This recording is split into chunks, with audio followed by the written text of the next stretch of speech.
التحيات لله والصلوات والطيبات السلام عليك أيها النبي ورحمة الله وبركاته.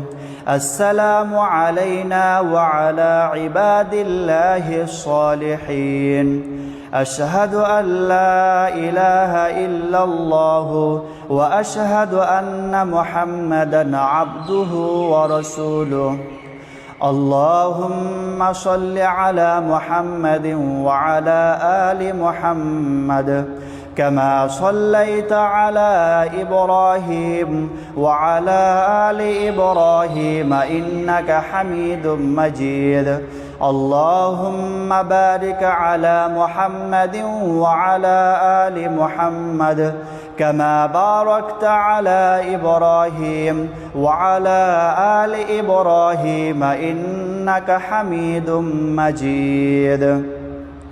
اللهم إني ظلمت نفسي ظلما كثيرا ولا يغفر الذنوب إلا أنت فاغفر لي مغفرة من عندك وارحمني إنك أنت الغفور الرحيم.